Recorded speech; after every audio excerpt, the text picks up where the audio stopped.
तो बच्चों, कक्षा 5वीं मध्य प्रदेश बोर्ड भाषा भारती पाठ क्रमांक 4। ठीक है, हम भी कुछ सीखें। निम्नलिखित शब्दों के अर्थ पुस्तक में दिए हुए शब्दकोश से छांट कर लिखिए। तो इसके मैं अर्थ आपको बता रहा हूँ। हित का अर्थ होता है भलाई, ठीक है। त्यागी का अर्थ होता है त्यागने वाला, और वाणी का अर्थ होता है बोली या बात। पथिक का अर्थ होता है यात्री या राहगीर।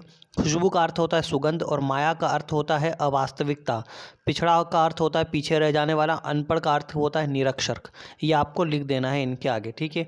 निम्नलिखित प्रश्नों के उत्तर लिखिए। अनपढ़ व्यक्तियों के प्रति हमारा क्या कर्तव्य है? तो अनपढ़ व्यक्तियों के प्रति हमारा कर्तव्य है कि हम उन्हें पढ़ाएं।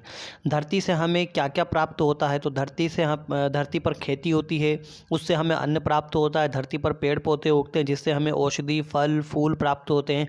बहुत से खनिज जैसे लोहा, कोयला, सोना, चांदी, हीरे मिलते हैं, और पानी प्राप्त होता है। पेड़ हमारी सेवा किस प्रकार करते हैं? तो पेड़ों से हमें छाया प्राप्त होती है, फूल तथा फल, गोंद, लकड़ी और ऑक्सीजन प्राप्त होती है, जिससे हम सांस लेते हैं। पिछड़े व्यक्तियों के प्रति हमारा क्या कर्तव्य है? पिछड़े व्यक्तियों के प्रति हमारा यही कर्तव्य है कि हमें उन्हें आगे बढ़ाना चाहिए। देश को आप क्या क्या और क्यों देना चाहते हैं? तो देश को हमें भी कुछ देना चाहिए। पहले तो हम अच्छे स्वच्छता को फैलाएं, गंदगी मिटाएं, अच्छे नागरिक बने, कानूनों का पालन करें। इससे देश में अनुशासन प्राप्त होगा। देश में जो पिछड़े हैं उनको आगे बढ़ाएं, इससे देश आगे बढ़ेगा। शिक्षा को बढ़ाएं, देश की संपत्ति की सुरक्षा करें, इससे देश के खर्च में कमी आएगी और देश आगे बढ़ेगा। प्यासों को पानी दें, व्यर्थ न बहाएं, खर्च व्यर्थ न करें। इससे देश का विकास हो, और देश का विकास हो ऐसे प्रयास करें। यानी खर्च जो है अधिक ना करें, व्यर्थ में किसी चीज़ को हम बहाएं नहीं, ख़राब ना करें, फेंकें नहीं। इससे हमारे खर्चों में भी कमी आएगी, और इससे देश की आर्थिक स्थिति में भी सुधार आएगा, अगर हम लोग देश की संपत्ति को नुकसान नहीं पहुंचाएंगे तो। और इसीलिए देश को आगे बढ़ाने के लिए ही हमें देश के लिए कुछ करना चाहिए, और हमें अनुशासन को अपनाना चाहिए। देश हमें देता सब कुछ में सब कुछ से क्या आशय है? कविता में देश देता सब कुछ से कवि का आशय है देश हमें रहने के लिए आश्रय देता है। देश से हमें अन्न प्राप्त होता है, सुरक्षा, रोजगार मिलता है, इलाज के लिए अस्पताल, खेती के लिए ज़मीन, पानी, पढ़ने की सुविधा, सड़क, बिजली, सभी वे सुविधाएं जो देश से हमें मिलती है, सब कुछ से यही कवि का आशय है। कोष्टक में से सही शब्द चुनकर रिक्त स्थानों की पूर्ति कीजिए। सूर्य से हमें प्राप्त होता है रोशनी, पेड़ों से हमें प्राप्त होता है फल, हवा से हमें प्राप्त होता है जीवन, दीपक से हमें प्राप्त होता है उजाला। भाषा अध्ययन आ गया है। निम्नलिखित शब्दों का शुद्ध उच्चारण कीजिए तथा वाक्यों में प्रयोग कीजिए। तो मिट्टी का शुद्ध उच्चारण होता है मृत्तिका। वाक्य में प्रयोग: मिट्टी पौधों को आश्रय तथा पोषण देती है। वाणी शुद्ध उच्चारण है नाद या स्वर।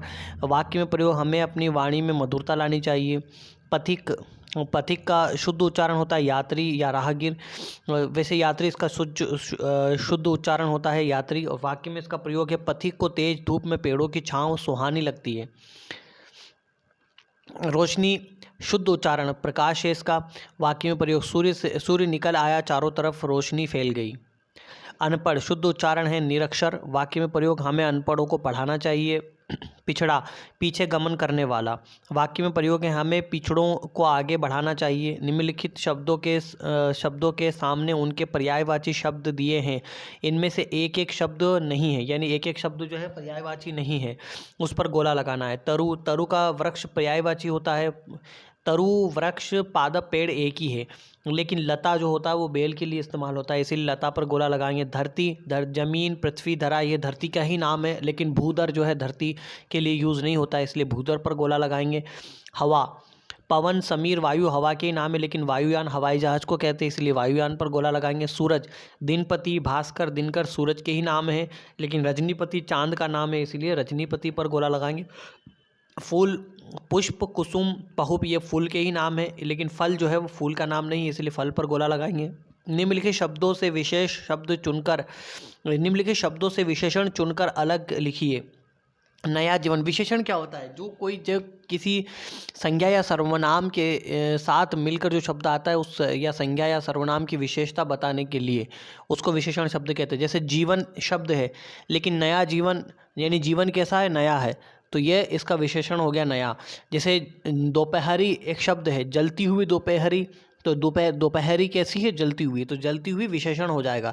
जैसे खुशबूदार फूल, फूल एक शब्द है लेकिन फूल कैसा है, खुशबूदार है, उसकी खासियत क्या है, उसकी विशेषता क्या है, खुशबू उसमें आ रही है, तो इसको खुशबूदार फूल बोलेंगे। नए फल, फल कैसा, फल एक शब्द है और फल कैसे हैं, नए हैं, तो नया होना उनकी खासियत है। तो जो भी शब्द खासियत बताए उसको विशेषण कहते हैं, ठीक है, इसको ध्यान रखिए। तो हम लोग इनकी विशेषणा उत्तर ऐसे लिखेंगे, नया, जीवन, जलती हुई, उन शब्दों को नकल कर देंगे, फिर लिखेंगे निम्नलिखित शब्दों के विशेषण इस प्रकार है, नया, जलती हुई, खुशबूदार, नए, अनपढ़, प्यासी, नया, त्यागी, ये इनके विशेषण हो गए जो आपने अलग छाट करके लिख देना है, ठीक है। निम्नलिखित शब्दों के विलोम शब्द लिखिए। हित का अहित है, हित का विलोम अहित होता है। प्रारंभ का विलोम अंत होता है। जीवन का विलोम मृत्यु होता है। प्रकाश का विलोम अंधकार होता है। सुगंध का विलोम दुर्गंध होता है। नया का विलोम पुराना होता है। विलोम का मतलब उल्टा शब्द होना, जैसे रात है, रात का उल्टा क्या होगा, दिन होगा, रात होता है, तो दिन में क्या होती है, रोशनी होती है, तो अंधेरा रोशनी का उल्टा है। तो इसी तरह से उल्टे शब्द आपको निकालना। दिए गए वाक्यों में रेखांकित शब्दों को बहुवचन में बदल कर लिखिए। राम खेत में पानी देता है, तो राम खेतों में पानी देता है, ये उत्तर हो जाएगा बहुवचन में। पेड़ की छाया शीतल होती है, तो पेड़ों की छाया शीतल होती है, ये उत्तर हो जाएगा। फूल पर तितली बैठती है, तो फूलों पर तितलियां बैठती है, ये उत्तर हो जाएगा। फल को खराब होने से बचाना चाहिए, तो फलों को खराब होने से बचाना चाहिए, ये उत्तर हो जाएगा आपका। त्यागी तरु से कुछ सीखना चाहिए, तो त्यागी तरुओं से कुछ सीखना चाहिए, ये उत्तर हो जाएगा। अनपढ़ को शाला पढ़ने भेजिए, तो अनपढ़ों को शाला में पढ़ने भेजिए, ये आपका उत्तर हो जाएगा। तो यह आपका पूरा पाठ्यक्रम जो है हो गया है, पूरा आपका पाठ हो गया है। अगले पाठ की तरफ हम बढ़ेंगे और फिर गणित और दूसरे विषयों को भी आपको पढ़ाएंगे।